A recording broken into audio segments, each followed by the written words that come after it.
Hello and welcome back to another video, and today I will be doing my top 10 reads of the year.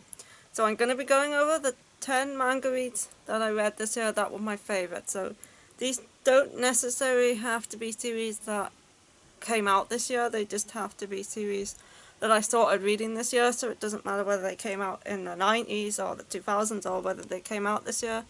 As long as I started it this year, then it counts for the rest. Also, I won't be including any series that I've read less than one volume of. I don't have to have completed the entire series for it to qualify, but I do have to at least read 2 volumes of it, unless it's less than 2 volumes long, obviously. So anyway, let's get on with my favourite top 10 reads of 2022. And my number 10 for this year was Mao by Rumiko Takahashi. This is obviously her new series. It's very reminiscent of Inuyasha, but in a different time period. Like, Inuyasha was the feudal era, and I think this is the Taisho era, if I'm remembering correctly. I'm bad with history. Yeah, and Mao, it's like probably my third favourite by Rumiko Takahashi. And it focuses around this girl called Nanaka, who was in an accident with it as a child, which killed her parents, and she was taken in by her grandfather, and she now lives with her grandfather. But one day she's in town, and she's in the area where the accident happened, and she steps through this gate, and she ends up back in time in the, I think it's the Taisho era, where she meets Mao, who is an exorcist, who is hunting a cat named Byoki, who put a curse on him like 900 years ago, and he's trying to hunt Byoki in order to break this curse that's been placed upon him, so she decides to like kind of help him out. There's also this little,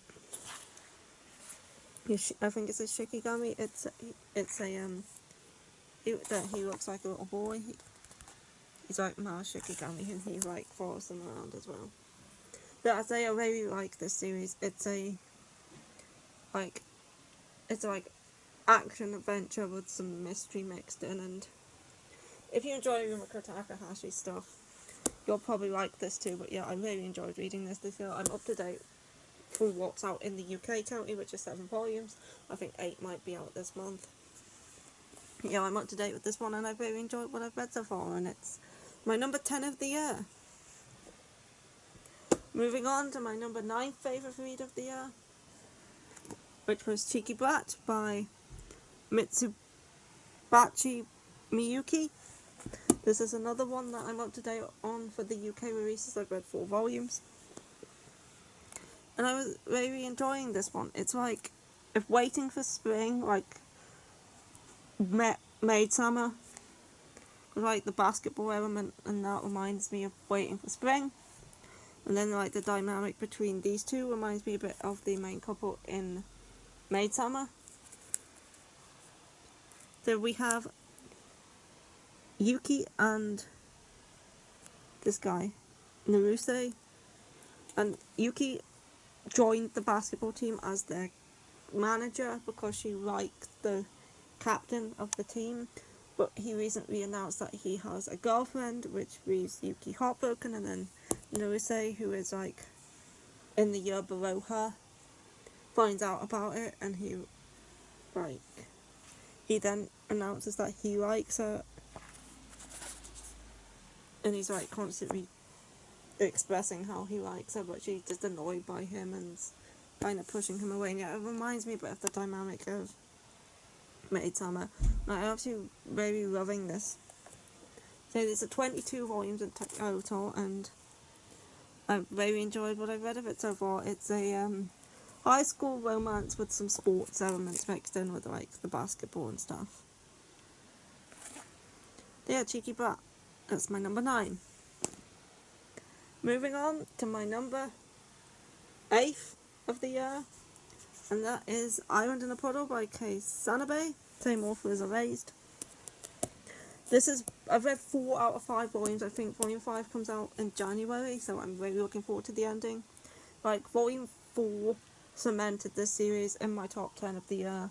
I wasn't sure about entering it before that, but then I read Volume 4 and I'm like, this needs to be in the top 10 of the year, and also, I need Volume 5. So yeah, this Island in a Puddle is about these two siblings, Minato and Nagisa, and they're basically living on their own because their mum is always away working. She hardly ever comes to see them, so they basically live alone. And they're also looking after this little dog here who lives under the shrine, and they go to like feed him every day. But then we also have this murderer and bank robber, I forget his name, but he's like recently done like a bank robbery and also killed somebody. Like he's like a notorious robber, like hitman.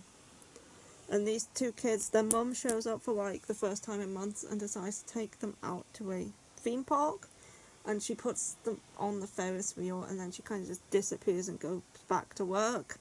But what these kids don't realise is that the murderer is also on the same Ferris wheel, hiding the body of the woman he killed. And these kids are on the Ferris wheel too, and then a lightning strikes the Ferris wheel.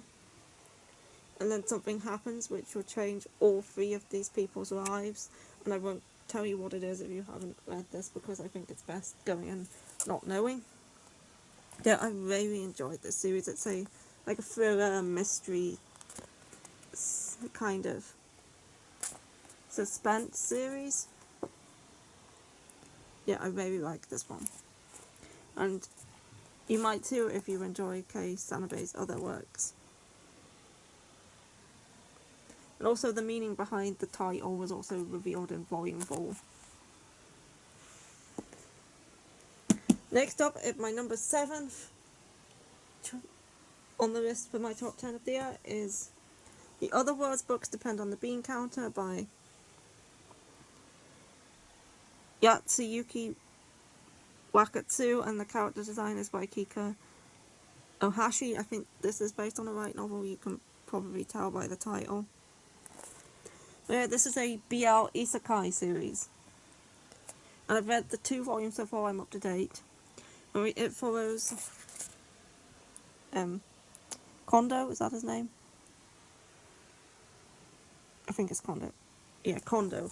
And he's an accountant, he's kind of like workaholic, he's stuck in a bad work culture where he hardly ever gets time off, he's constantly tired, he's constantly working.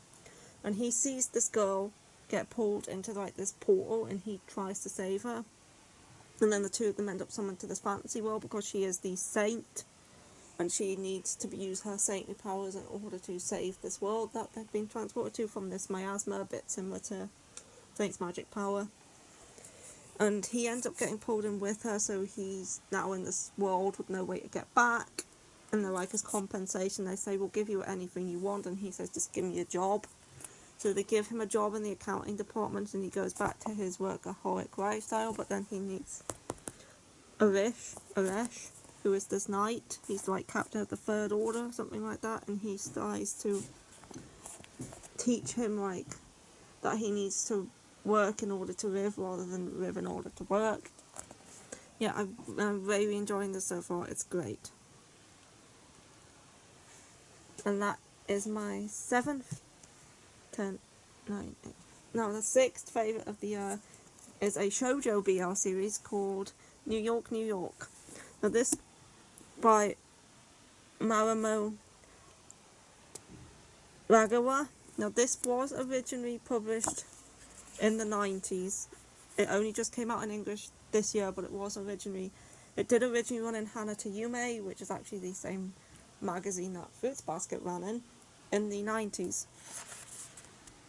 So there is like a warning in the front about the sort of language and stuff and the culture that is depicted in this, because it is originally written in the 90s. It takes place in New York City, and we follow Kane Walker, who is a police officer, and he meets up with someone called Mel Fredericks at a local gay bar that he frequents, but he's usually a bit of a prayer and he sweeps around, but then he meets Mel, and Mel's like the first person he's wanted a like proper relationship with. But Mel doesn't seem all that interested because Mel has had some bad experiences in the past and he's quite traumatized.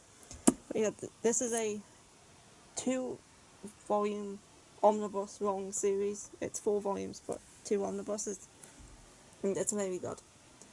It's like very dramatic, it's very dark, it's messed up a lot in places, which I love. I love a good messed up story. And Kane can be an absolute dickwad at times, but he kind of redeems himself in the end. And then, yeah, and then there was that ending too, but we will not speak about the ending here because spoilers, but yeah, I really enjoyed this series a lot, and it is my 6th favourite of the year.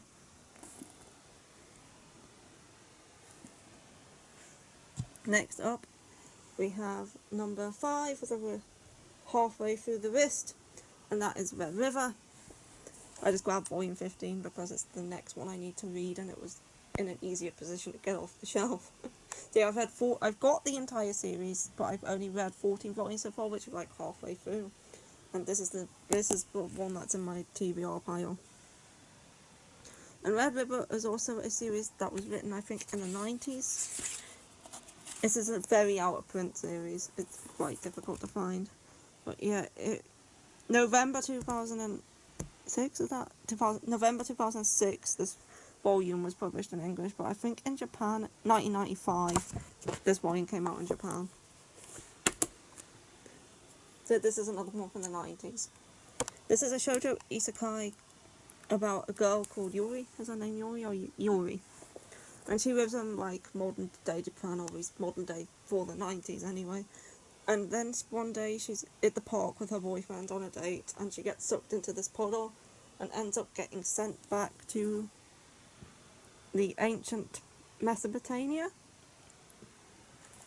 Someone did tell me how to pronounce this. I think it's the Hittites or the Hittites.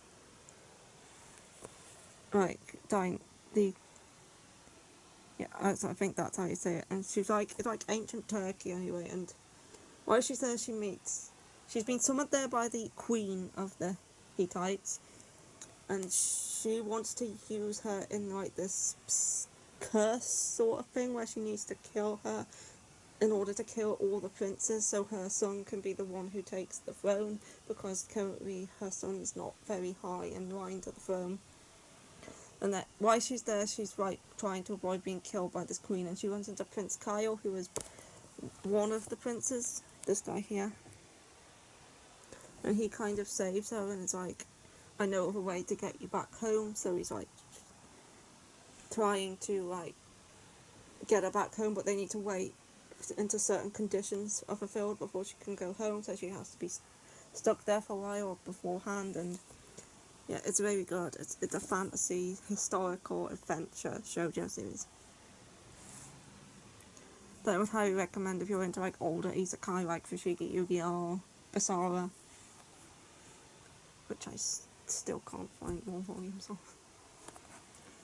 Anyway, yeah, Red River is a very good series, and I was lucky enough to be able to find a deal on the entire thing for a good price, so yeah, so glad about that, because this series is very awesome. Anyway, that is my number 5. Oh yeah, it's by Chie Shinohara, I forgot to say that. Next up, my number 4 position, I have, this is technically a sequel, so I didn't know whether it counted or not because I read the original not this year, but maybe a couple years ago, but I only started reading the sequel series this year, so I thought I'm going to count it anyway because it starts from volume 1 again. And that's Therapy Game Restart. This is a BL series that follows on from Therapy Game, so obviously you need to have read Therapy Game first, but I'm counting this for the list of things I started this year because it is back at volume 1, even though you kind of have to read the prequel first. I'm still counting it. The Therapy Game was one of my favourite reads of the year that I read it in. I don't think it was last year, I think it was maybe the year before, whenever it came out anyway. And now Therapy Game Restart's one of my favourites of this year because I absolutely love Therapy Game. Therapy Game is awesome. It follows there's a series called Secret XXX, and that's like the original, and in that series you meet the brothers of the two main characters in that series. And Therapy Game's like their story. So we have Minato and Shizazuma. So Minato is the younger brother of the guy who owns the rabbit shop, and then Shimazuma is the older brother of the guy who likes him. Anyway, they got together in Therapy Game, and like Restart is now the continuation of their story and their romance, and I just really love it. I love this couple so much. Minoru is so kinky. He really is. He has a few kinks that he likes, and he's quite dirty as well. But yeah, I can't really say much more about this. This is by Megaru Hinohara, by the way. I keep forgetting to mention the authors. But yeah, this series is very good, but I can't really mention more about it without spoiling the original Therapy Game. But yeah, so good. If you're into BL and you don't mind sexual content, because this one does have sexual content, then I would recommend this one. I mean, New York does have sexual content too, but it's not as graphic as this one. Yeah, it is rated mature, I think. Yeah, this one's just rated older teen. So yeah, warning to that one, if you're under 18, then obviously don't be reading mature rated stuff, although I was reading mature rated stuff when I was under 18, but that doesn't mean you should do it. Just saying.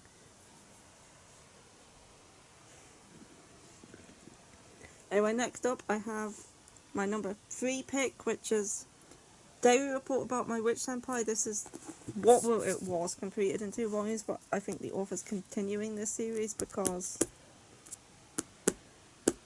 it was popular, so I think it's getting more volumes, which is very good because this series is so good. This is just like a wholesome slice of life work office shoujo series where we have this guy and his senpai at work just happens to be a witch, and she flies around on her broom and stuff, and she's a bit overworked, and she doesn't really know how to say no when someone asks her to do something, so he's kind of trying to help her out with that and try to get her to take it a bit more easy and take care of herself a bit more. And yeah, it's just a slice of life office romance with a witch, and it's the most wholesome, cute thing you could possibly ever read. It's by Maka Mochida. Yeah, I got both volumes off the shelf because I thought, why not? It was complete at this too, but now it's kind of continuing. So I'm really looking forward to the continuation of this. And what are these characters' names? Mizuno, and then Shizuka as the witch. And she also has this pet, like, iguana, which is cute. It likes to read her manga. The super wholesome series that, if you want something sweet, cute, give this one a go. It's very good, and it's number 3 on the list. Now we're moving on to number 2 on the list.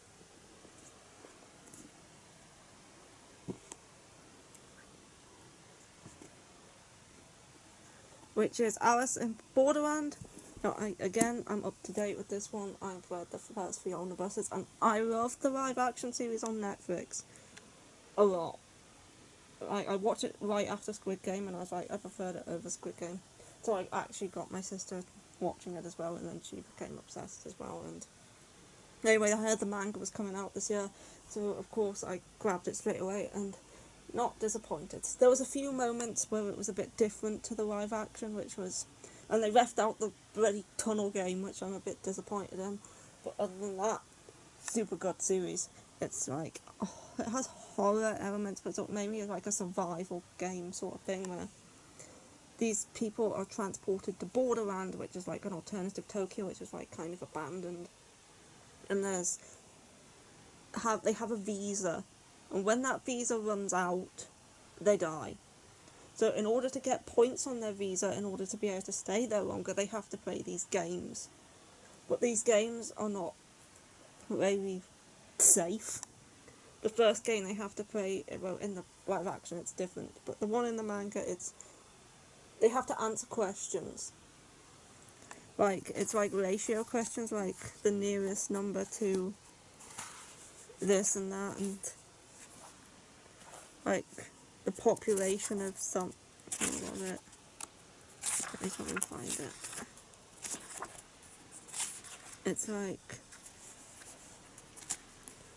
It's like questions about which are like a certain number anyway, like how many elephants are in Africa and stuff like that. And if they get the question wrong, they get shot with flaming arrows by the amount of numbers they were out. So if they out by 2, they get 2 arrows shot at them. If they're out by 50 million, they'll get 50 million arrows shot at them. And obviously the questions keep getting harder and harder, and the margins keep getting harder and harder to get accurate.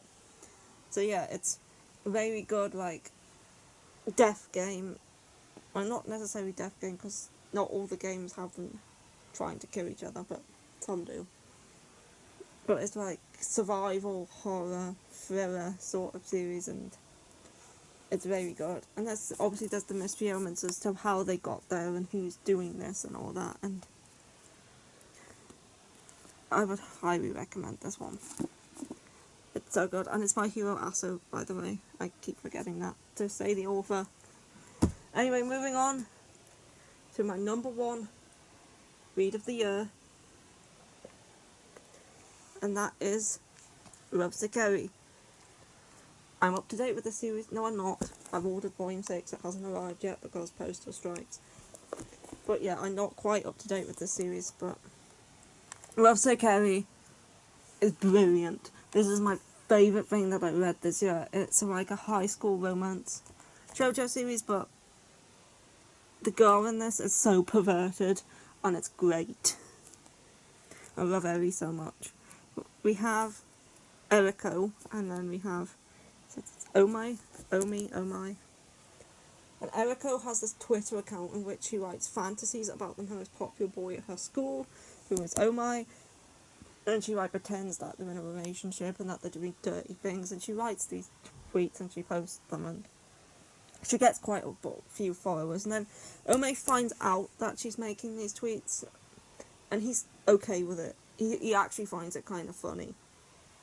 But anyway, she starts.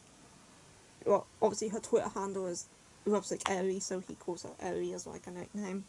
And she starts to get to know the real him, because he's not like this perfect prince that everyone at the school thinks he is. He's just pretending to be that way. He's actually... well, he can be quite lazy, he can be quite mean. And yeah, they kind of get to know each other's real selves, because she doesn't get noticed very often. Most of the people at school forget her name, they forget she even exists, because she doesn't have much of a presence.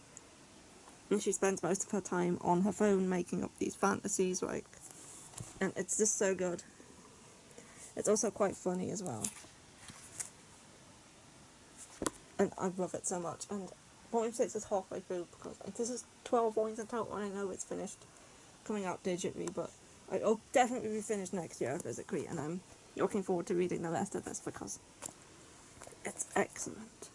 Like, you can see on the back, like, some examples of some of her tweets, like, there really are infinite possibilities with a jersey, or he calls me in to kiss me hard. At the very last moment, he stops, relishing my agony. He asks, what do you want? You can be so unfair. Like, these are just examples of some of the stuff she tweets out. And this is a fantastic series. And it's by Fujimomo. Again, I forgot the author. I'm starting to get better at remembering to say author names. It just slips my mind. I'll remind myself when talking about the previous series, say the author name, and then I start talking about the next series, and I've forgotten. I really need to get better at remembering to do that. But anyway, yeah, that was my top 10 reads for 2022, and I don't have any honourable mentions this year. When I did this video last year I had a few honourable mentions, but I only really had one this year, so I thought I'm not going to bother putting honourable mentions in if there's only like one to talk about, which was Blood on the Tracks, by the way, which I think if I'd read more than 3 volumes of that it would have been on the actual list. But yeah, that is it for this video, and I hope you enjoyed. And what were your favourite reads of this year? Were they any of these ones, or were they something completely different? I'm interested to find out, so let me know if you want. And yeah, I'll be back next week with my most anticipated new releases of next year. So looking forward to that, and I'll see you then. So goodbye!